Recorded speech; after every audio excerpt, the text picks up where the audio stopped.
stories and playing your songs on Graham's JFDI Show.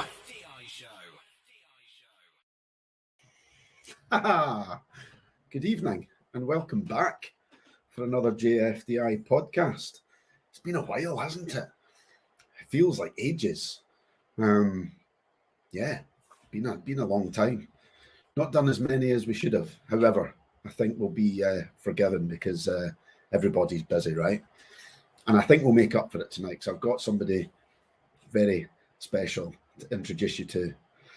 He's in the green room waiting. Now, I've not actually had a chance to speak to him before coming live, so we'll do him a nice big intro, and then you can give him a very, very warm welcome, a nice warm JFDI podcast welcome, if you don't mind, please, because we've been trying to get him on for a little while now, and the planets just haven't aligned, but they have tonight, and he's here. I can see him in all his George Clooney lookalike splendor. He's going to join us. Let me introduce you to him. So what can I say? What can I say about this man? I met him 1990, I think it must have been, and Royal Air Force, RAF Buchan. He had a name for himself back then as a bit of an Arthur Daly. I don't know why. Maybe we'll find out. Anyway, post RAF days, I'll be honest, I don't know, and I hope to find out a little bit more. What I do know, that he now looks after let's call it an online e-commerce platform called Fairway Rock. And the reason that I know this is I've been on a few times and I've had a look. He'll tell you more about it. But he helped me out last year when I launched The Disappearing Scotsman, and they ran an article on there for me, which was wonderful of him. So anyway, listen, without further ado, you don't want to hear me yapping on for too much longer. You want to see who we've got on, and I'd like you to say hello to Mr. Gary Homewood. Good evening. Hello. How are you? Very well, you? Yeah, I'm good. I thought when you came on there and you went, I thought, oh, we've got. I thought you were dashing off again. No, I had no sound. All right, you couldn't hear me. No, not at all. All right, some would say that's not that bad, is it? I can lip read though. Oh, can you? Can you really? No. No. I can write backwards. That's it. That's not a skill, is it? How is your writing backwards these days? Does it come in perfect? Absolutely perfect. Once you learn it, you never forget it, do you? Well, no, this is it. Have you tried it recently? When was the last time you wrote backwards? I was just saying to my wife, it's 30 years since I left the Air Force. 30 years? 30 years. Since you left? Yep. Crikey. That's a long time, isn't it? Unbelievable. It's crazy, isn't it? Unbelievable. Crazy. So actually, you must have left then not long after I arrived at Buchan. Beginning 92, I left. Yeah.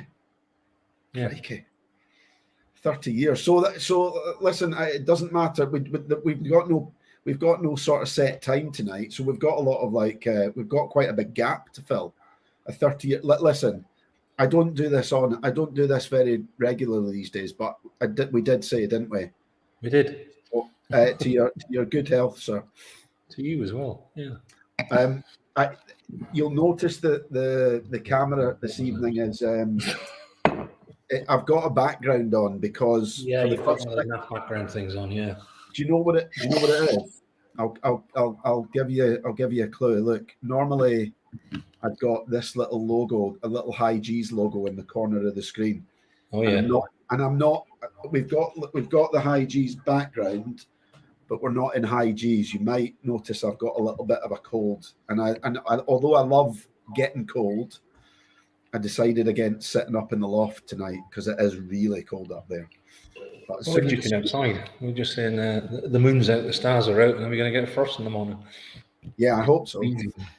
Yeah, as soon as the cold clears, then I can get back in the ice barrel out the back garden. You're off your head. Seriously, off your head. So before we get started, can I'll come clean with everybody that might be watching this evening. Normally, Phil Hume has tuned in. Gary said, "Still not changed." There you go. I only saw Phil 5 years ago. Did you?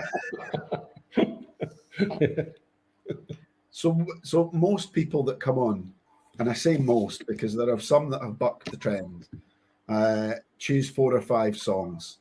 And we've been chatting back and forward, trying to arrange a date for a while, and I've managed to squeeze the grand sum of 1 song out of you. A song.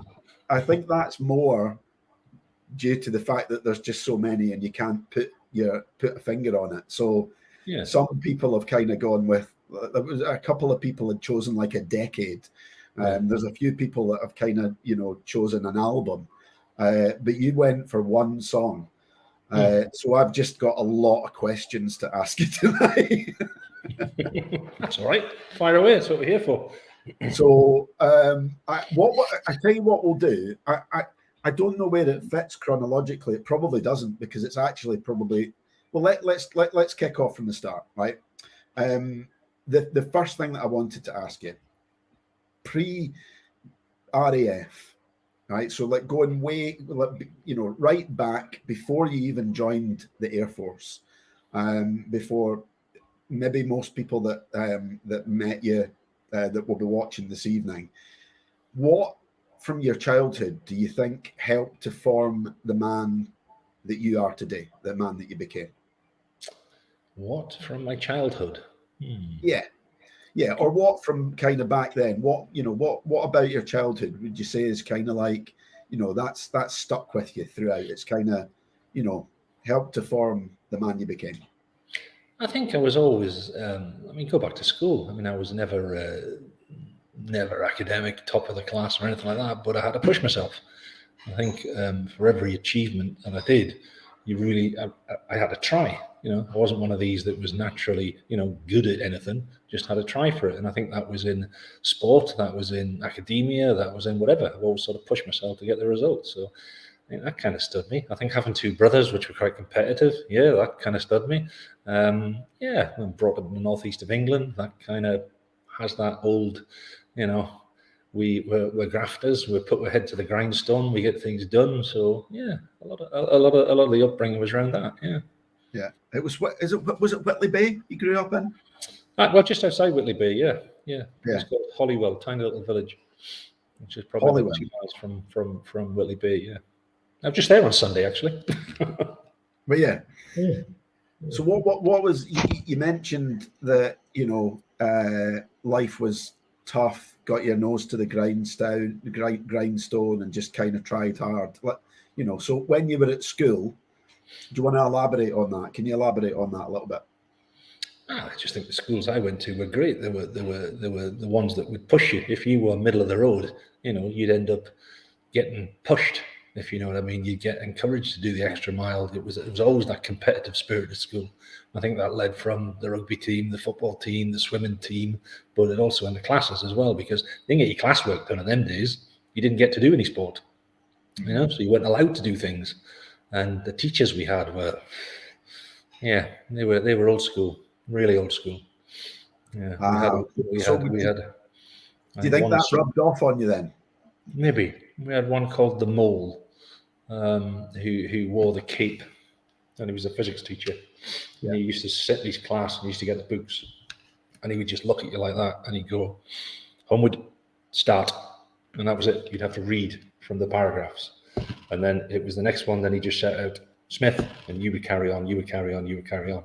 And woe betide anybody that didn't jump in, or woe betide if you stuttered, if you spluttered, if you had a speech impediment, or whatever it is. He was all over the top of you, with a blackboard rubber, with a set of pincers, with whatever was within thing. There was stuff flying all over the place.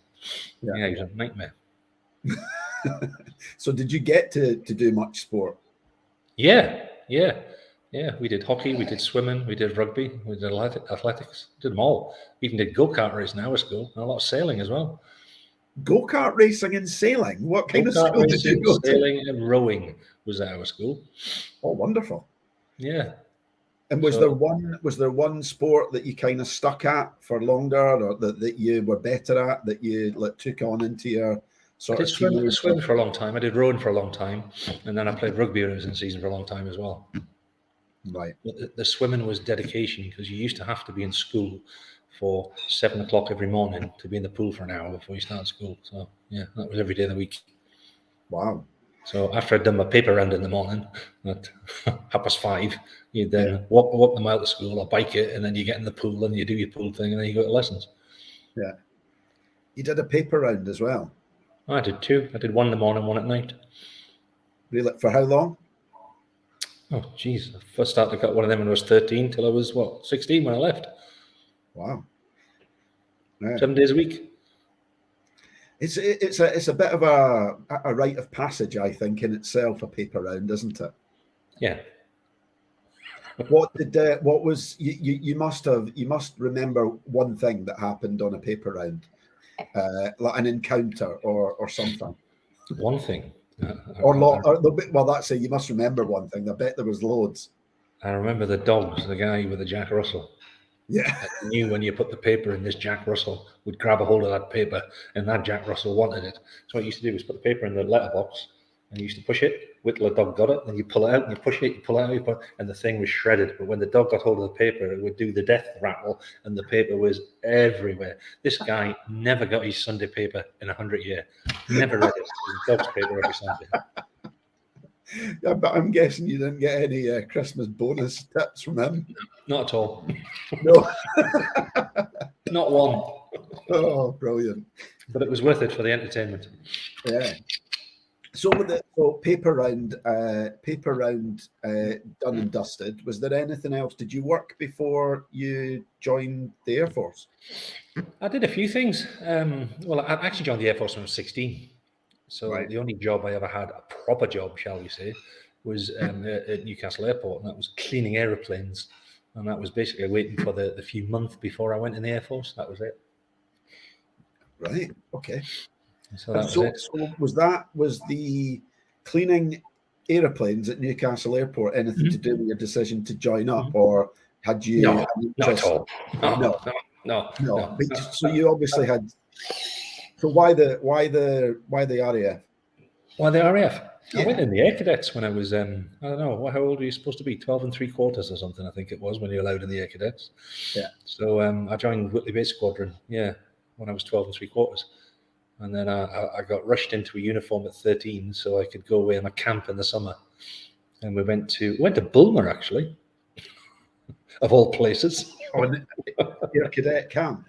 Yeah, cadet camp was Bulmer, And I always remember getting shown around the camp and all that, and they were very good. And you went to I can't remember, there was a place called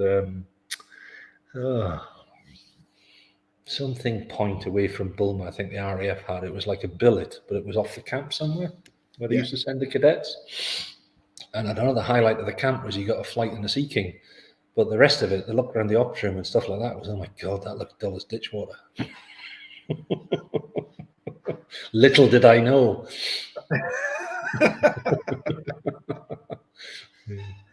But as 13-year-old, I mean, wow. It was obviously appealing enough that you did actually join up. Yeah.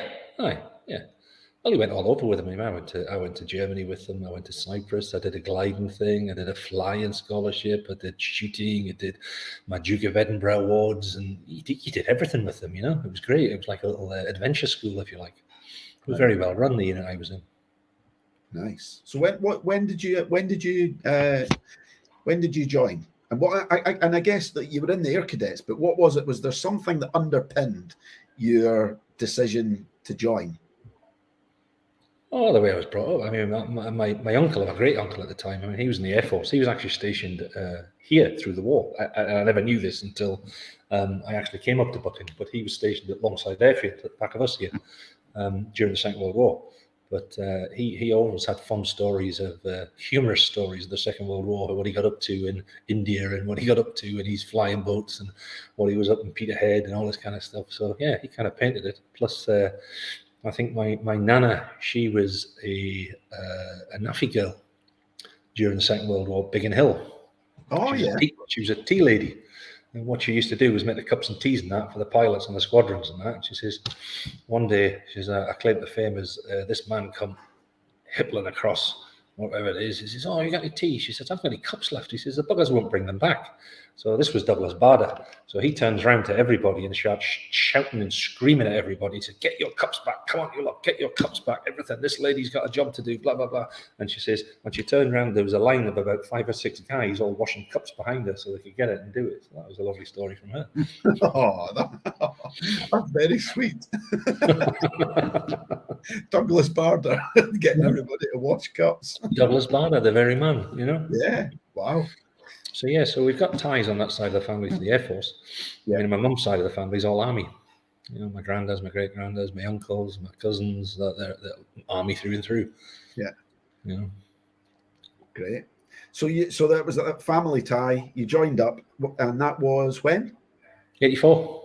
1984. 1984. My Wow. Lord.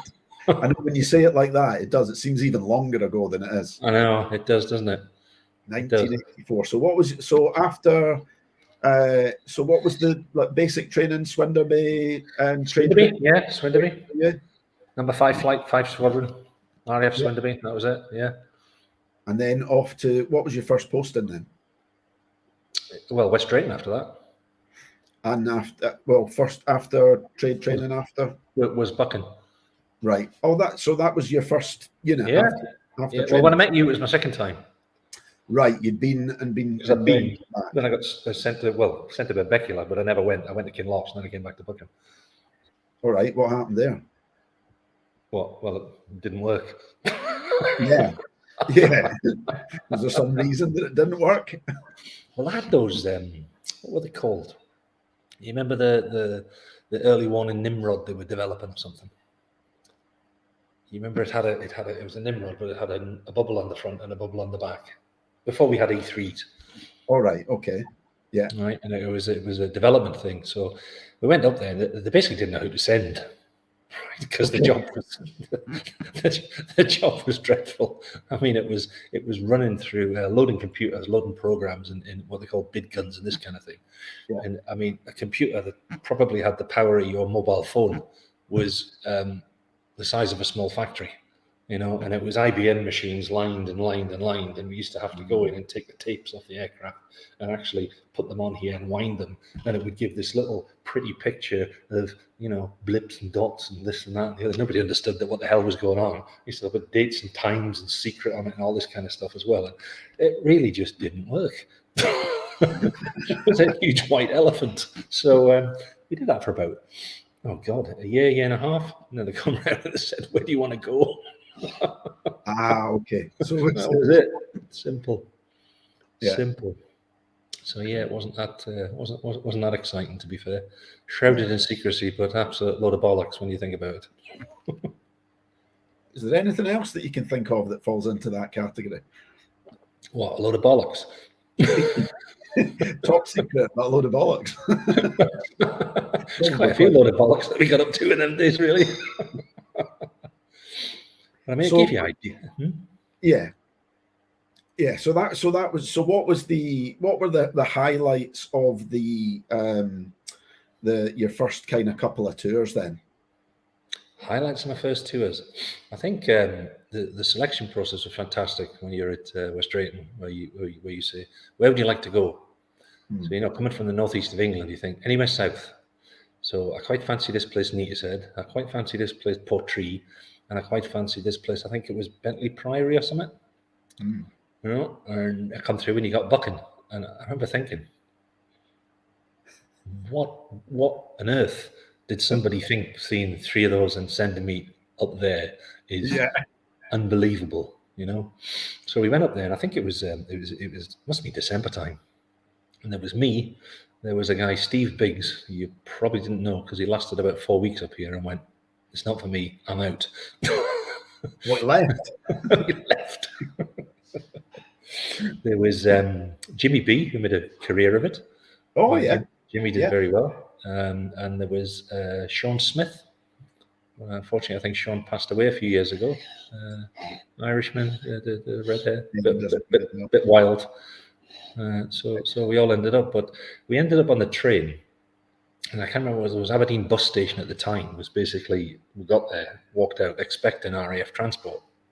Nothing. Absolutely nothing there. And no buses, nothing. And we went to the guy who says, "Oh, the last bus is just about to come in and go." So we got the last bus. And this bus ride must have gone on forever, absolutely forever. And it was it was snowing. And it basically stopped at the end of that access road. And just the guy on the bus driver says, "If you're looking for the guard room, just walk up there until you see a light."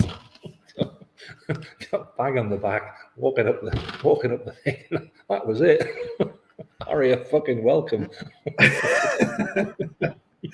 No, the number of people that I've spoken to, I think that those bus drivers should have been on commission for giving directions. Oh yeah, unbelievable.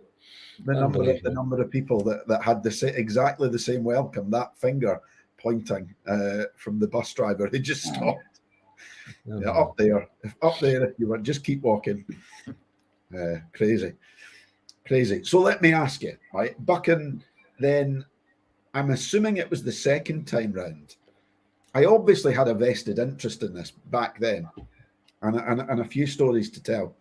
However, how did you come to sell cars? I mentioned during the intro though, you kind of got this, you got this name as a bit of an Arthur Daly. The reason I knew you sold cars was clearly you sold a very spectacular yellow Fiesta and I'll never forget you selling me this as well. 16-inch low profile tires, Pinky, by the way, and yours for a steal. How did you come to be selling cars? How did all of that happen? You remember in Peterhead there was a garage. It was called the Grange Garage on West Road. It sold all the Vauxhalls and all the Opels and all that kind of thing. Quite a big deal at the time. Yeah. And the fellow there, John Willix, who owned it, me and John kind of hit it off when I bought a car. And the interest there, I had a conversation, and it was, "Oh, you sell cars on the RAF camp and stuff like that?" I went, "Yeah, no bother." I says, "What's in it?" So what we used to do was, I used to get cars coming in that are traded in, because everybody in Peterhead at the time was buying new stuff. So they were buying Opel Mantas, Astra GT, all the nice stuff from him, but they were trading stuff in. Right. So we used to agree a price. So whatever the price was, whatever was above that price was mine.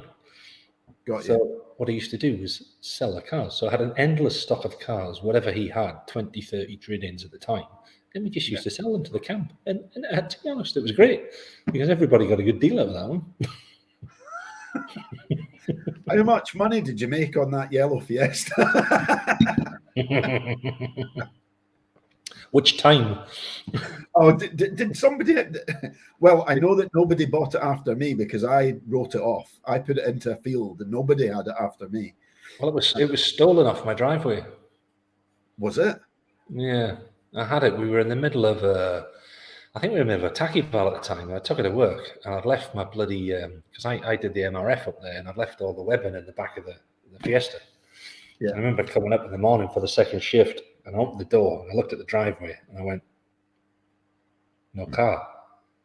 And I thought, looked in the street, looked in the driveway, no car. And it kind of registered, there's no car. I have to phone the police. So the police come around and the guy actually took me up to the camp in his police car and said that report had stolen. And I remember the MRF commander at the time was Neil Coyne. Remember the PTI? I remember the name. Yeah, I remember that. Neil.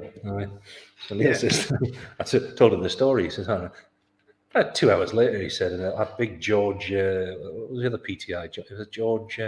Whitehead. Who? Whitehead? George, no. Was it George Whitehead? Was it? Big, tall Scots lad, dark hair. Yeah, I think so. Ate like a horse, fit as a lop, yeah? Yeah, I think so. Yeah. And he was because we pulled the Land Rover out and he said, Whitecross. There you go. Yeah, George Whitecross. He Yeah. says, Thank you, Julie. where's the weapon thing? Chuck it in the back. And I went, ah.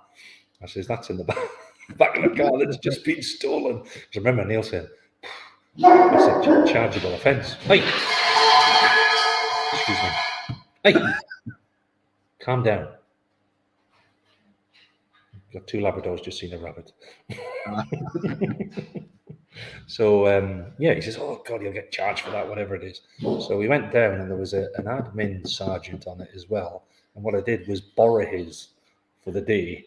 And I did it. And I got a phone call to say that this Fiesta had been recovered.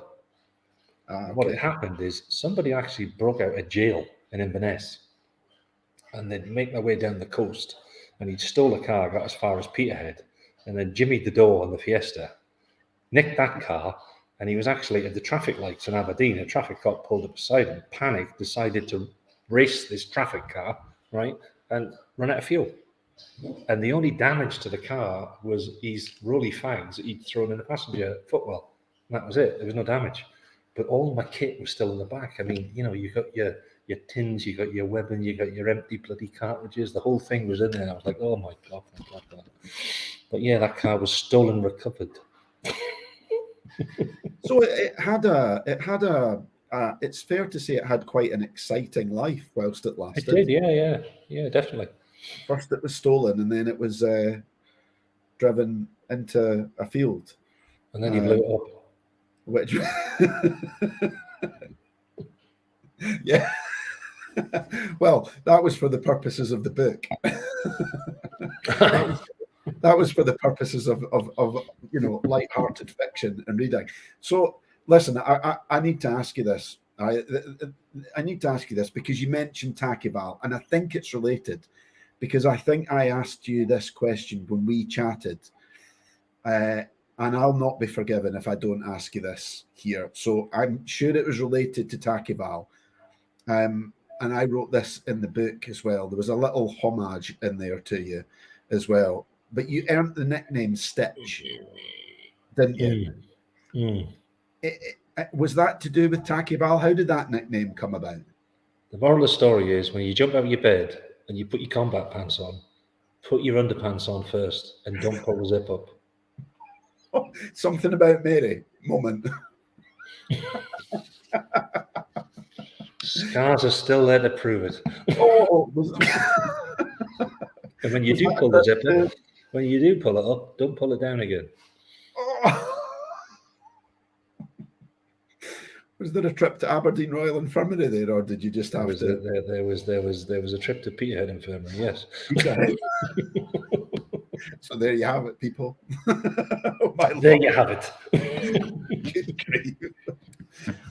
Right. Okay. So listen, a lot of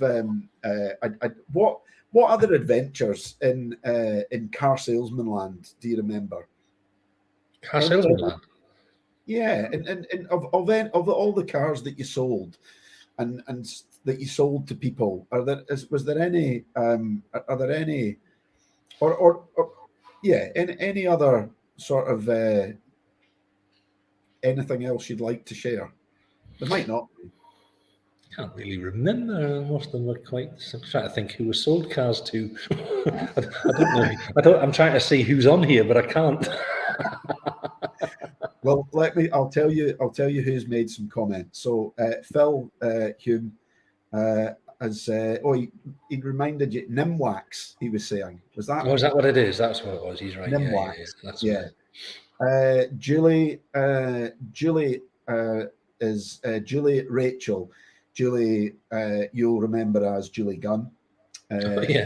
Yeah, she said, this man, that'll be you, Gary, rather like you, Graham, does not age, period. No, he doesn't, does he? He looks fantastic, Julie. He does age. Believe me, he does age. Julie Julie reminded us of George Whitecross. Your good lady wife said she can confirm the scars are still there. Thank you, Nicola.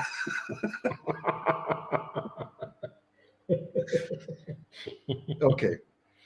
So here's one for you. Looking back over the years, right, or looking back full stop, what importance do you place personally on looking back, be it, you know, over 30 years or be it over shorter periods of time?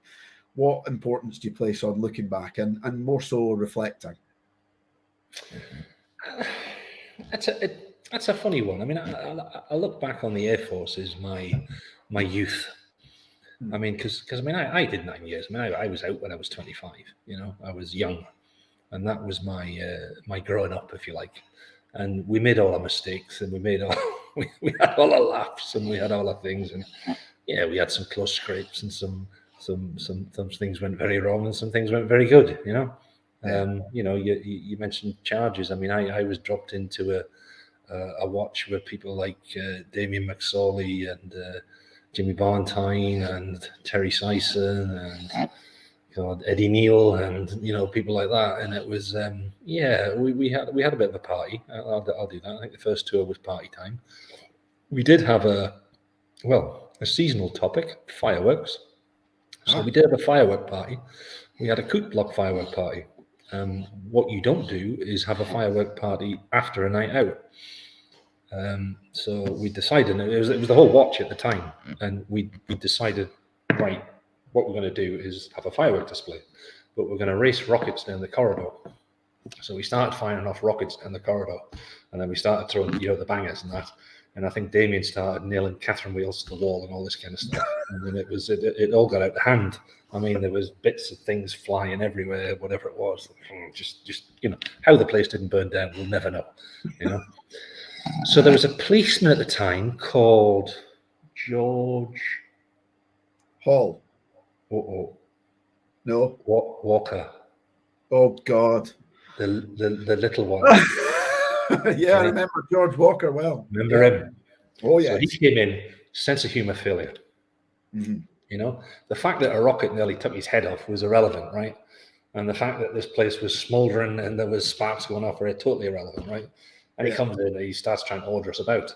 So, you know, after you've had a few beers and somebody starts like shouting at you and all this kind of thing, you do the decent thing, don't you? You fire more up. So he actually ran out of the block and shut the door.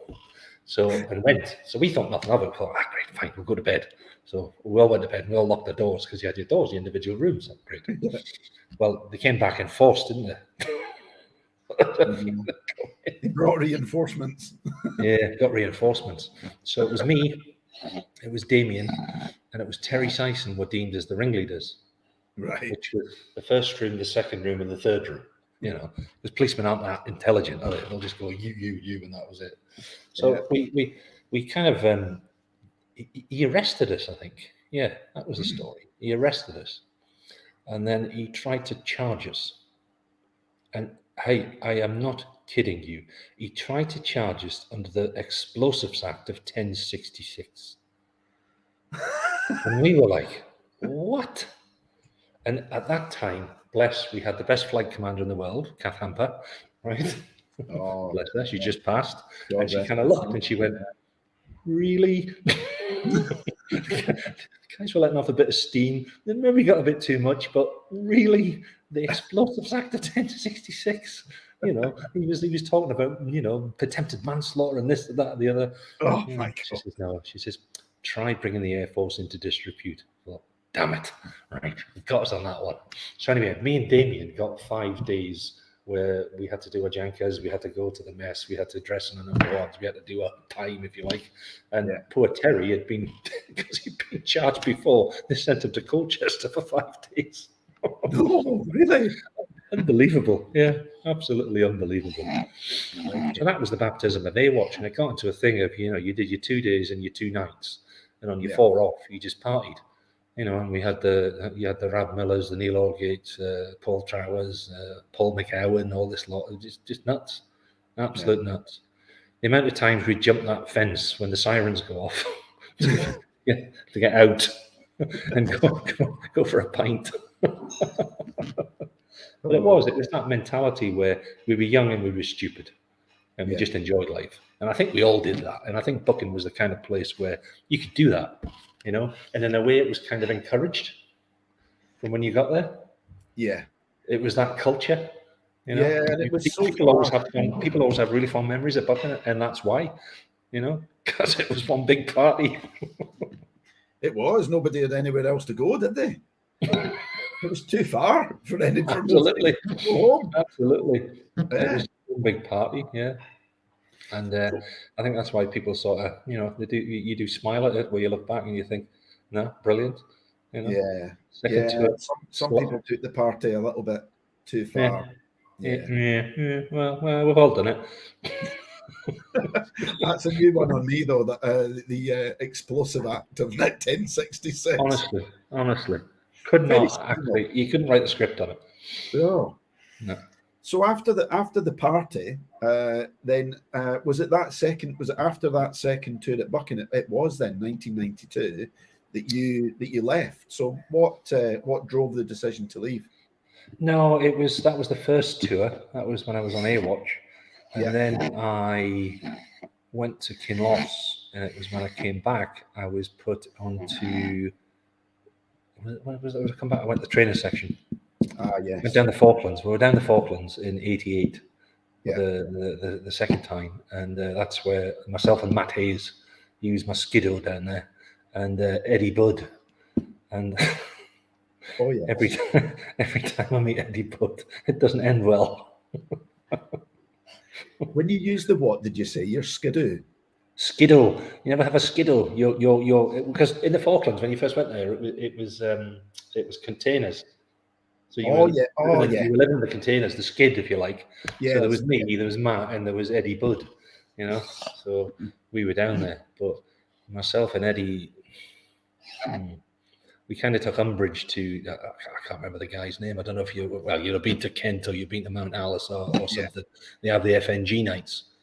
Oh yes, the choir master or something, is it? What he was called? The QM, the quartermaster. Quartermaster, whatever it was. Yeah. Anyway, some twat that goes about and says you must get. Very good. Oh, yeah. But anyway, we decided, right, we're not doing this. They said, right, you can't come in the Puffin Club. Yeah, we can. So in we went, and we're not sure what happened because we had. Oh God, who were they? It was 4-3.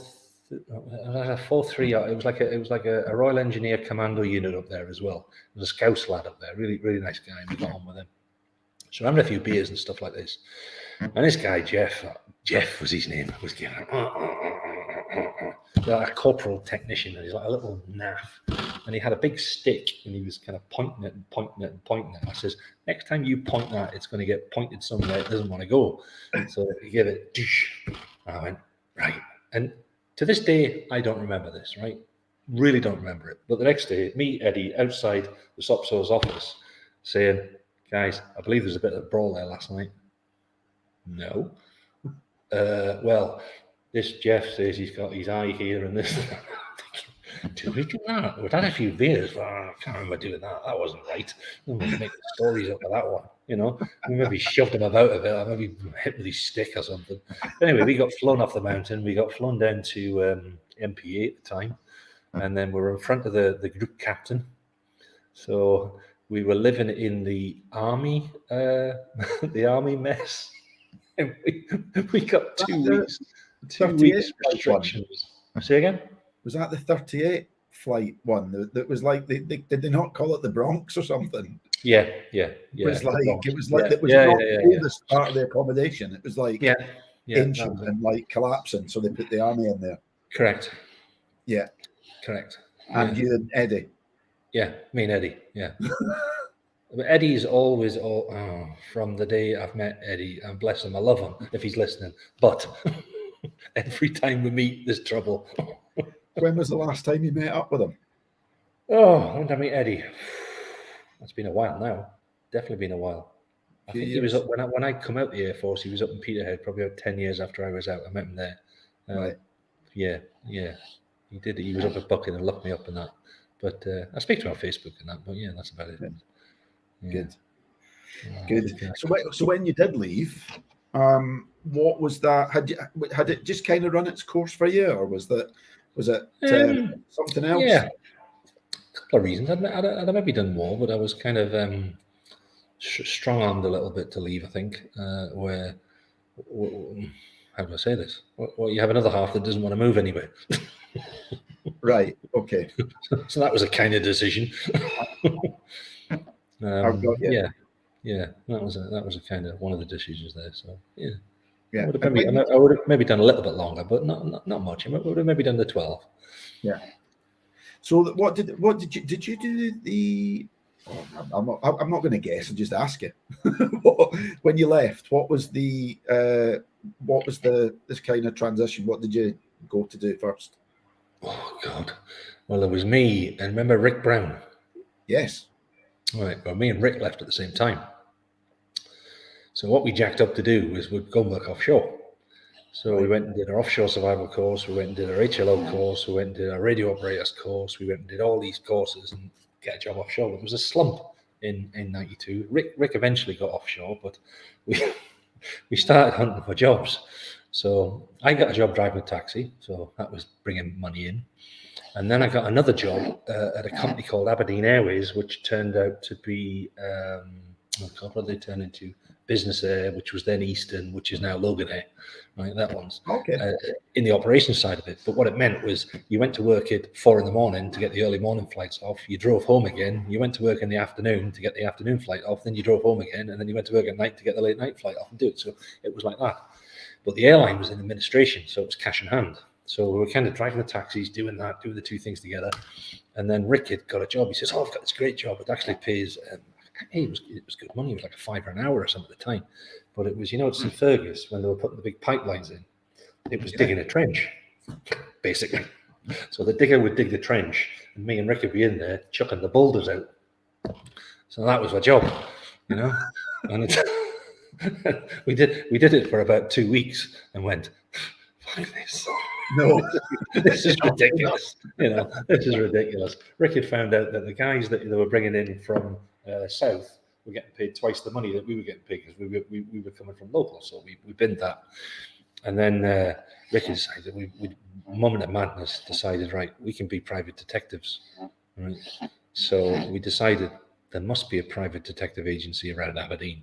So we got a hold of this guy, and he was a private detective, and we explained what we did and stuff like that. He says, "Well, I don't get many cases up in Peterhead, but if I get a case up in Peterhead, can I pass it on to you guys to follow up and stuff like that?" It was just shit like that until you got something, and then just to get money, you just do anything, don't you? Did you get any?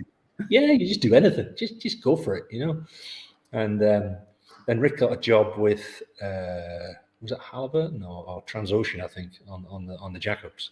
So he went off there, and I got the job with Air Products in the 6 months after it as well. So I started there, and I was with them for 25 years. So big corporation, went through the ranks, went into the leadership team, ended up traveling all over the world, ended up building the offshore side of the business and that. And yeah, it was all right. It was good. And what was the nature of that job specifically? Well, the nature of the job, I went in with sales originally. Right. So I originally started in sales, and I did it for about 6 months. And it was a sales manager at the time come along and tapped me and says, "Hey, Gary, I don't think we're paying you enough." I went, music to my ears. Okay. He says, "Do you fancy moving to Glasgow?" And he says, doing a retail job. And the retail job involved working with smaller businesses across Scotland and Northern Ireland out of the Glasgow office in Bargeddy, up near Uddingston. So the chemical plant there. So I says, "Yeah." He says, "We'll do that." So I moved down to Perth. So I did that for 4 years. And I mean, it literally was, you were doing 60,000 mile a year in a car driving around Scotland, Northern Ireland, doing that, working away, all this kind of stuff. But yeah, it had its challenges, but it was, it was good fun. And then I went into that. I went into the food side of the business. Then I went into the electronics side of the business. Then I went into the management side of the business, sales management.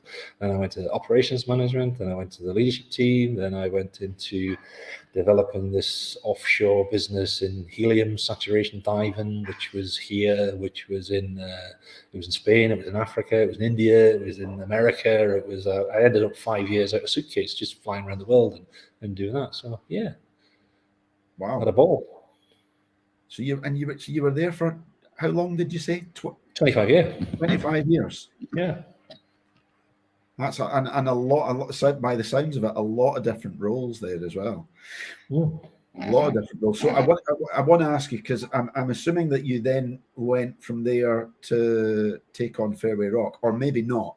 But before we move on, two things, right? Why don't we talk about the song?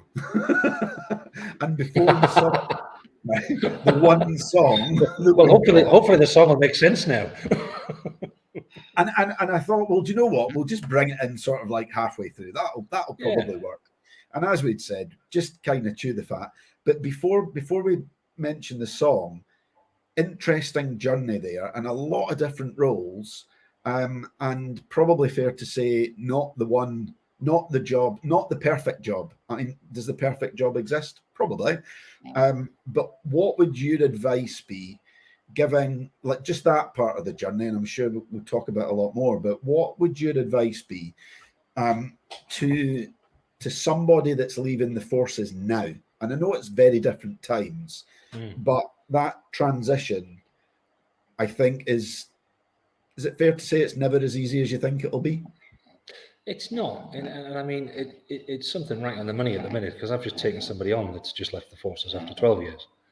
Okay. On the computer programming side, he's an ex RAF technician from Lossiemouth, ex-corporal actually, and it's the thing, like I said to him, is ease yourself in gently, right? He's coming in at a million mile an hour. He's coming, all set the world alight, change the ideas, fucking buck the system. Let's get right in there, you know. And I thought, yeah, I did that as well. It kind of doesn't work. You've almost got to change down a couple of gears. You've got to listen, and you do it because you've got a lot of skills in the forces, and a lot of skills where you can be adaptive, where you can be agile, where you can actually, you know, problem solve very quickly. You know, and you're not going to get that in normal people in civilian life, because they not have that experience, if you like, to draw on. And it's just honing that into understanding the environment that you're in. So it's a bit like, right, you're going to the Falklands, and you remember your first week there, you were thinking, fuck, where's this, where's that, where's this, where's that? But then you get into the beat of the drum and you think, well, I'm here for 6 months, I'm here for 4 months, I'll put my chart up and I'll mark my crosses off and I'll do my time. Yeah. It's all about that adjustment. And I think the easier they make that, it's funny, I was just watching something on, I think it was the RAF Benevolent Fund running this thing on people, especially if you do 20 odd years in the military and come up, there's that period of adjustment to be done. And I think the longer you're spending, the harder that adjustment is.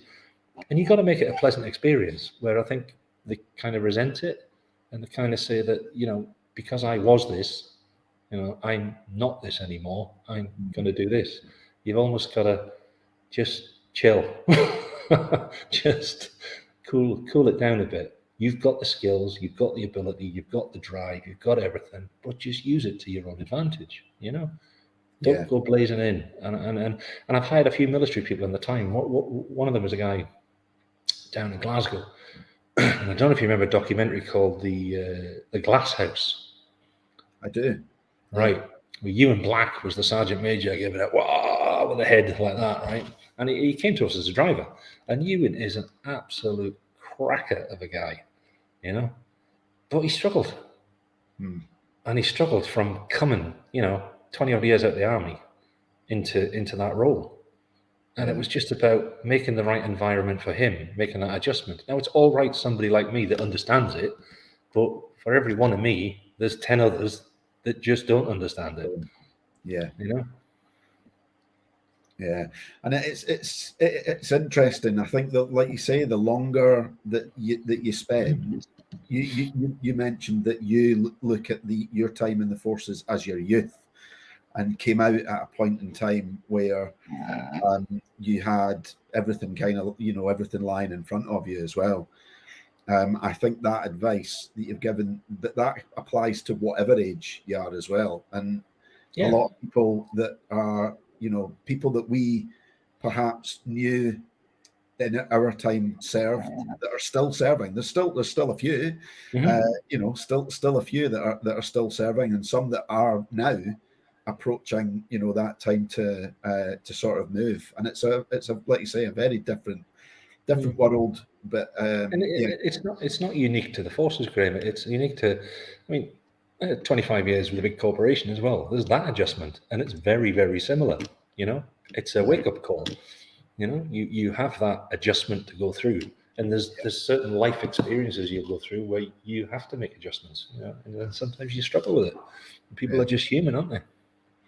Yeah. Yes, indeed they are. So, shall we talk about your one song? Mm-hmm. You gave me The Gambler by Kenny Rogers. A great song. I love the words in it, but why did you choose it? Why did I choose it? Because of the words. Because of the Because the words. words have followed me around from since my early teens till now. Yeah. You know, and I think they followed me around in the Air Force. They followed me around in the lifeboat in the RNI, which I did 22 years with as well. The Gambler always comes to mind. When there's a tricky situation, when there's a decision to be made, that song pops into my mind to say, right, do you do it? Do you not? Do you do it? Do you not? And it's still there. It still followed me. And I did have a great pleasure of seeing him live on stage in Glasgow. My wife took me down a few years ago, and it was his last, before he died, his last thing in Glasgow we saw him. And it was brilliant. Oh, fantastic. Well, Brilliant. I was going to ask you that as a follow-up question later. I was going to ask if you had any sort of favourite live gigs, but that Oh, it must has to be that one. 100%. Yeah.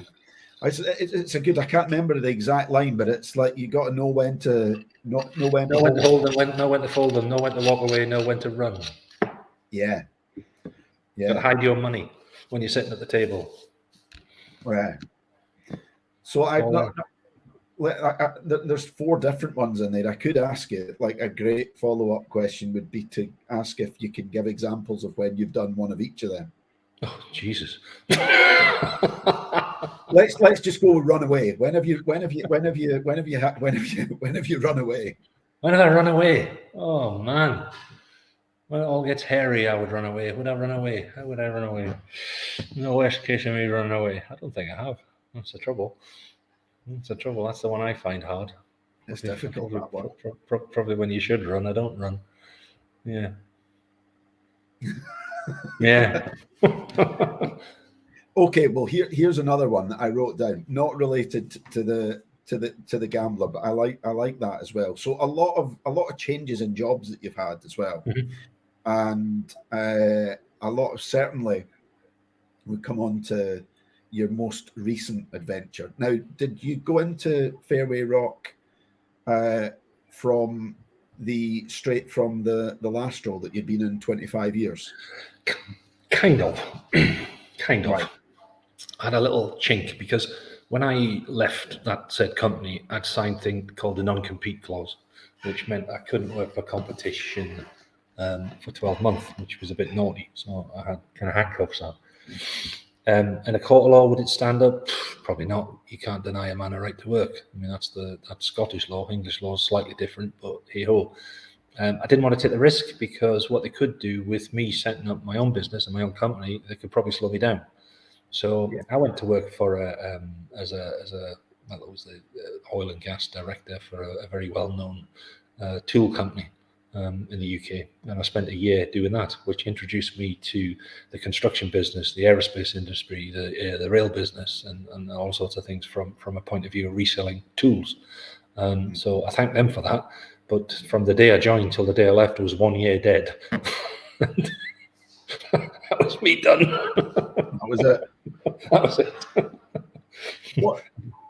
And that was so that the intention was always there. Go have that year, fill that gap, and then start. 100%. My idea has been in my head for about 10 years, and it was just needing that push. And I think when I yeah, tell me a little bit about how that all sort of came to where did the idea come from, and then what did you do with it? And for people that don't know, then here's the idea, right? I mean, I get a little bit pissed off with people kind of use it as a joke now. If you cannot find it, you go and look for it on Amazon, don't you? Everybody does that. And Amazon's just a tool, Alibaba's just a tool, and they're just gateways to something that was given free. The internet is free. Completely free. And if you take all the practices in business and the practices in retail, I'm talking about your tools, your seals, your bearings, your valves, and the way they do business still is through procurement houses, it's through third parties, it's through commission, sales, this, that, the other. It's quite convoluted, where you can go home and you can jump on the internet and you can buy something and get it delivered to your door next day. So why can't the two merge? Was where I started, right? And when I got into it, I couldn't believe how unpoliced the internet is. How it is. It's a free for all. It's the Wild West, And you sit back and you think, how are these guys gone and made billions and billions of pounds? And when you think about it, you think, well, quite easily, because they were in it at the start. Nobody could stop them. Nobody knew anything about it, and they did it. So I thought, well, this is still free. Yeah, this is still free. There's basically search engines and platforms out there that we choose to pay for to search something that was given to us for free. Yeah. I don't get it. So that's when I started scratching my head and pulling that idea together on a piece of paper. And the idea was, if I create this marketplace and I hold them all accountable. So I hold Amazon and I hold, every single supplier I can get my hands on, and I get them on a platform. And that's whether it's the local shop in the middle of the town here, or it's a Curry's, or it's a Debenhams, or it's an Amazon, or it's an Alibaba, and I put them on the same platform. And I allow you as a consumer to go on there and just start filtering. Say, well, actually, I want to make sure it's the correct size.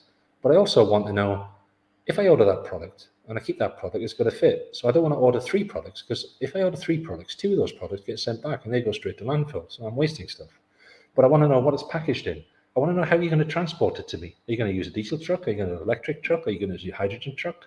And I want to give you that most informative decision so you are educated on making that purchase. So you can say, right, I want that nice flowery shirt. I'm going to order it in the size that I want it. It's going to arrive at my door packaged correctly. I'm going to use green transport to deliver it. I'm quite happy to pay a couple of quid more for it.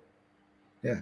But the impact is, and this is the huge number that actually horrified me, 20% of the global, and it's a $743 trillion business, right?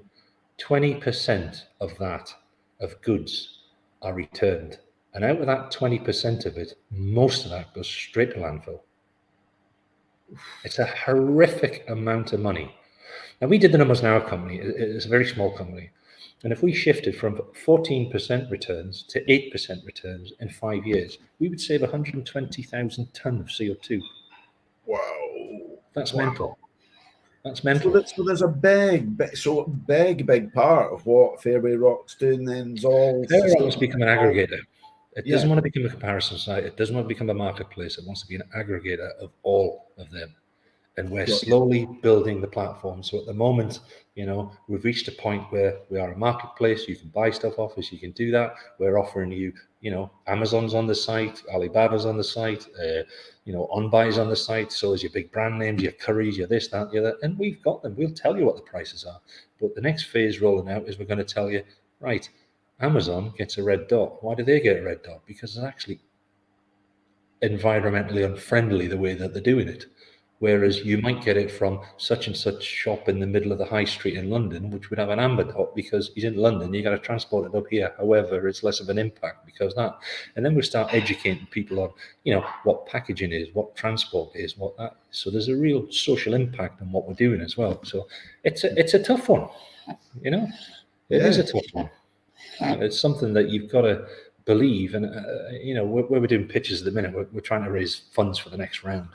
And, when guys turn around to you and say, not only do I need it, everybody needs it, just to be aware. He says, because as humans, we're disgusting when it comes to waste. Yeah.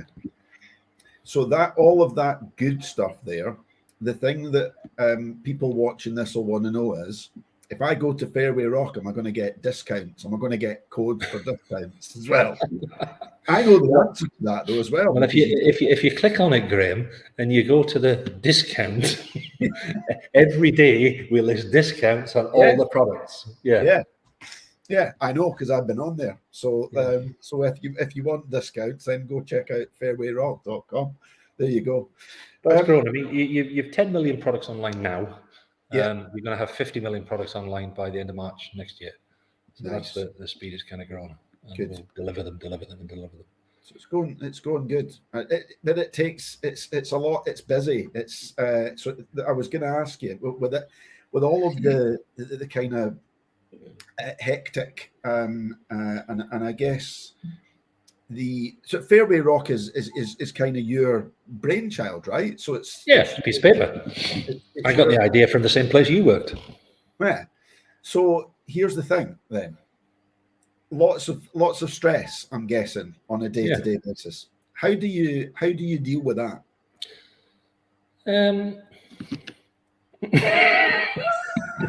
That's not true. I know that's not true. How do I deal with it? Various different ways. And do you know what? Nicola, my wife, who's listening, but she's in another room at the minute, has done. She's very into yoga, and she introduced me into this, not meditation, but relaxation and stuff. And there's a few nice little tidbits I've taken off her when it comes to caching the mind. And your brain's a computer. Your computer gets slow, you cache it. Yeah. When your brain gets slow, you cache it. And stress is just a reason of, your brain is slowing down because there's too much information that goes into overload. You just need to know how to cache it. And there's no harm in saying that. Everybody gets overwhelmed sometimes, and you've just got to understand what it is, how to do it, and how to cope with it. And I think that's one thing Nicola's been for me is bloody good support when it comes to that. Very good understanding. Yeah, I've spoken to, in fact, I had a message from somebody today. It said to me, mental health not so great just recently, and it all came down to stress at work, and what you've touched on there. It's like I'm not. If people ask, then I'm quite happy because, well, you know me. Heart on my sleeve, and my journey's been shared a million. But the thing that I said was just what you said there. You can always talk, and I think that's the thing.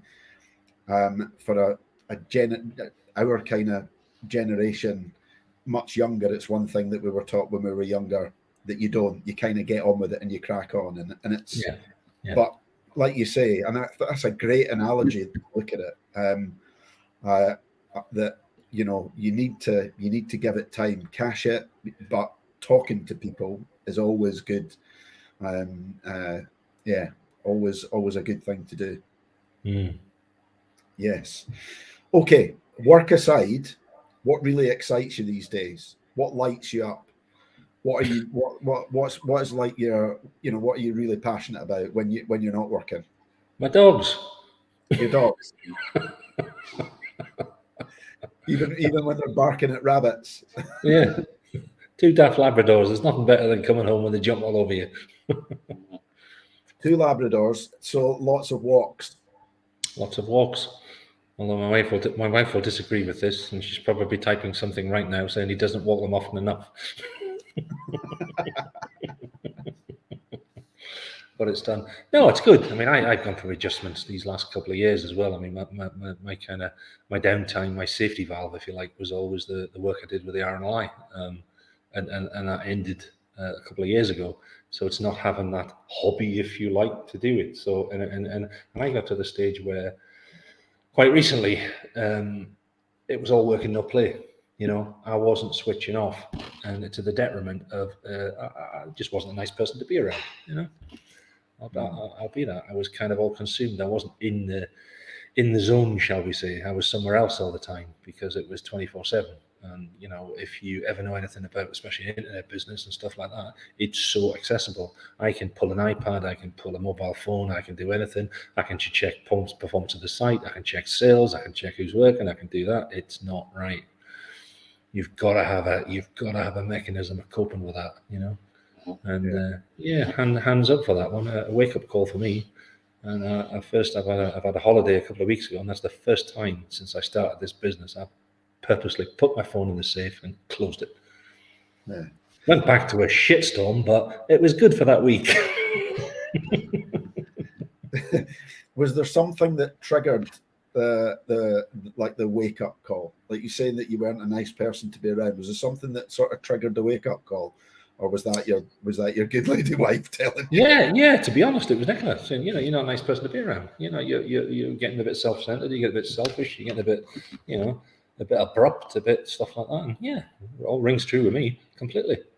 Yeah, completely. You do get that. Yeah, you just sometimes got to just take a break. Absolutely. You know, and I mean, 5 years is a long haul full on. Yeah, yes, indeed. And we're all from the school of just dig deeper. Well, yeah, just dig deeper. But sometimes digging deeper can mean like actually, you know, when you're used to go, Yeah. actually, and I've recognised that over the last few years as well. Sometimes actually the hardest thing to do, is putting your phone in the safe and having that Yeah. week on holiday. That's harder than kind of continuing, but actually, you know, the alternative, I think, and I think when you get to a certain age as well. Yeah, completely. You start to reflect. You start to look back on your mistakes, and you start to think, okay, people have got a point there. You Yeah. know? Yes, indeed. Here's one. I didn't even. I thought I'd skip this. I was going to ask you some very light-hearted ones. What would you say is your biggest mistake? Biggest mistake you've ever made, and what it's taught you? Don't suck ice cubes in India. You're going to have to explain that one. I was on a business trip for 9 days, right? And Oh yes. Okay. I think I know. Carry on. decided, these people were wonderful joint venture partners with us. Big into I was into Bollywood movies as well as helium. Great time, see the movie studio, all this. I always had in the back of my head, do not suck the ice cubes, do not do this. Food, great, no problem, cast iron stomach. The last night, gin and tonic, would you like ice? Yes, please. Oh my God. I woke up at 3 o'clock in the morning, the stomach cramps started. It was coming out of one end, it was coming out the other end. I didn't know whether to sit, shit, look, but my God. The flight, I was flying from Mumbai to Dubai. We're having 48 hours in Dubai and then flying back to the UK. I could not even pack my case. The guy I was traveling with had to come into a room, pack my case. I took about 12 Imodiums. I actually was looking for things to stuff up my backside so I could go on the plane. And I must have looked like shit. I got through. I sat in the plane, and I'd clenched that much. I was getting cramp in my ass cheeks, and my legs, and my arms, and that. And I remember, the stewardess said, "Would you like anything to eat, sir?" And my mate says, "No. But can you put the toilet rolls in the fridge for him?" Well, oh my God! Never have I experienced that before. I was so glad to get to the other end. Mm. No pun. Yeah, I've made, and I know other people when I was working at Sky when I had a couple of trips out to India. Yeah, I did. In fact, I was even more stupid. I ate something called pani puri, which I still say was amazing. It was like a little. Do you know the things that I'm talking about? Like little sort of hollowed out, sort of like crispy balls, and they put like spicy water in them. I Yeah, had they look like they're cold when you eat them, and then all of a sudden they go, yeah. Yeah. Well, I had them, but didn't realize that the water that they were putting in them was from was like a plastic bucket of spiced water underneath, and it was yeah. I agree with you on that. No, Yeah, and not a good it's experience. Well, no, funny not. no. And but the thing is, I understand that when you tell people that have not experienced that in a country like India, they kind of liken it to the worst bout of that they've had in this country, and it's totally No, different. it's totally different. It's totally You've different. got no control. No, It's like taking those massive laxatives and then just you've actually no bodily control whatsoever. Your body's going to do whatever it wants. You can't stop it. yes. Imodium, you may as well suck polos. Hopeless. Oh, brilliant. Okay, I've got a couple of really quick questions left for you. I didn't do like the rapid fire round because I thought some of them are usually related to like the songs and stuff like that as well. One I am interested in though, you mentioned about being in India and Bollywood and stuff. What is your favorite movie of all time? Ooh, my favorite movie of all time. That's a good one. I want to say Top Gun, but I quite like Heartbreak Ridge. You can have both. But then I like The Cruel Sea as well. Oh, did you watch the sequel, the Top Gun sequel? I did. It was brilliant. You enjoy that? I did. I was kind of almost getting disappointed after the first 15 minutes. I thought this is going to be crap, and then it went bang. I thought, yeah, you've nailed it. Yeah, it was good, wasn't it? The other thing I wanted to ask you about, because I saw that you went to London. You were in London in the summer, weren't you? Mm-hmm. Mm-hmm. And Back to the Future musical. What did you think to that? Unbelievable. Amazing, isn't it? Unbelievable. Do you know, I would have said that was the best stage show I've ever seen. But then me and Nicola went to see the Book of Mormon. Oh, I saw that. Oh, my God. As well. Oh, amazing. My God.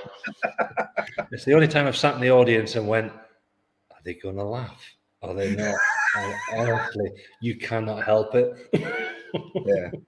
You cannot help it. That tops it. But just.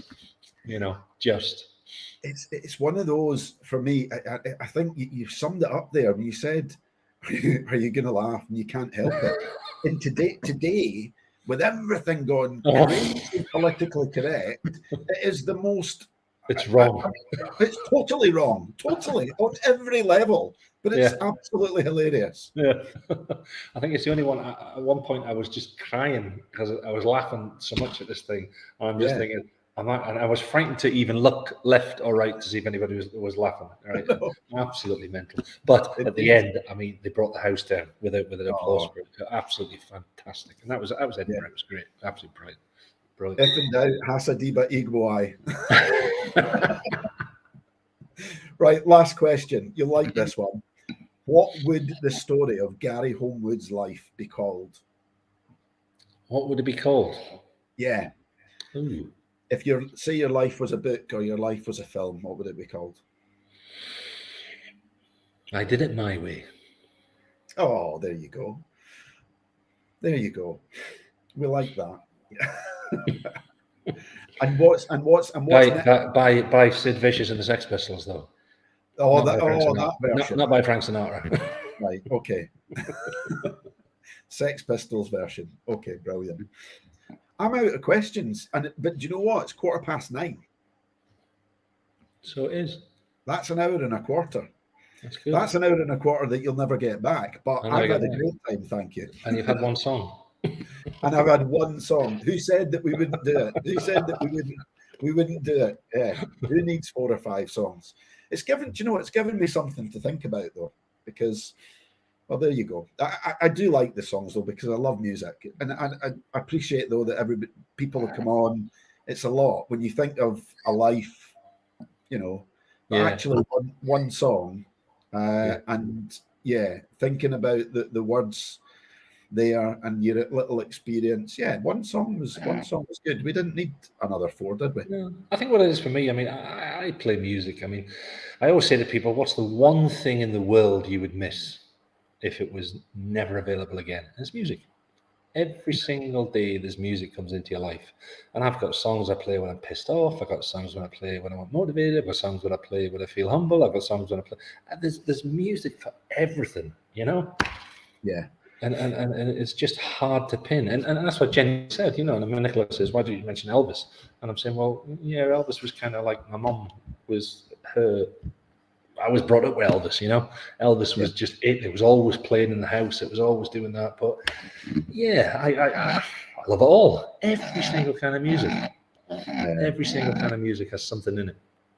I think that's and I leave people to work this out for themselves because there's a lot of people that have messaged me when they've agreed to come on, calling me all sorts of names, saying, well, you can't just say 4 or 5 songs. But the thing is, nobody's been on here twice, but that does not mean that I might not have somebody on again. Mm-hmm. And the whole point is exactly like you've said there. I'm the same. I couldn't live without music. I listen to it absolutely every day. But the songs that I chose when we did a bit of role reversal and Dave Large came on and interviewed me, mm-hmm. The songs that I chose then I think maybe I put a lot of thought into that, but the whole point is like no need to overthink it. If you want it, if there are some songs that are like very poignant, that remind you of a certain time or a certain occasion, then that's great.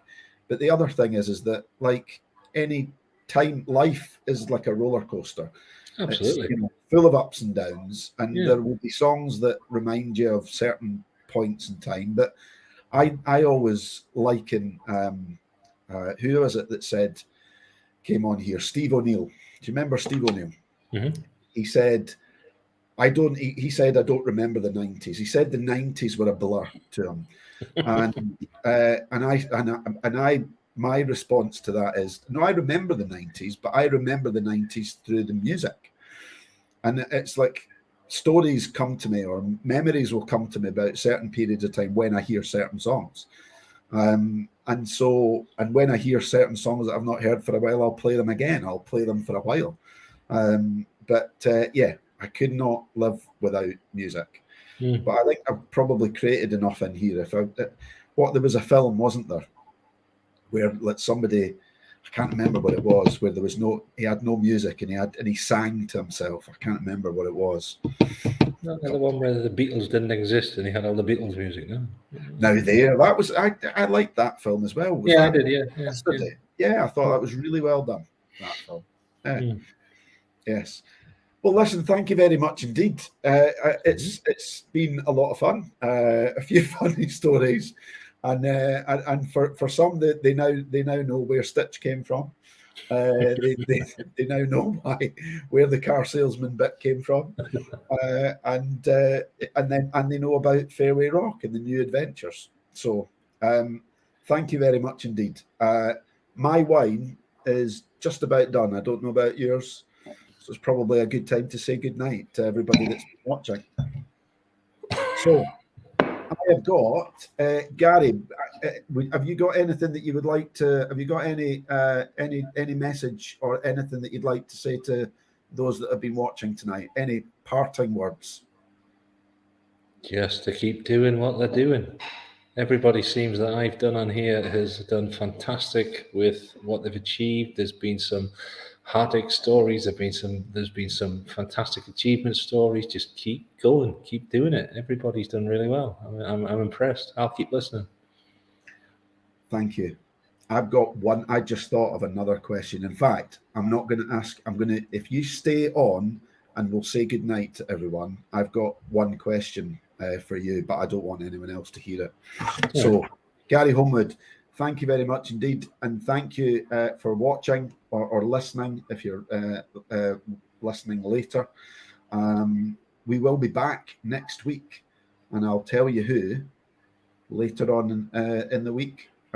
So keep your eyes peeled. We've got a few more guests lined up on the JFDI podcast. But tonight, thank you, Gary Homewood. Cheers, everybody. See you next week. Cheers.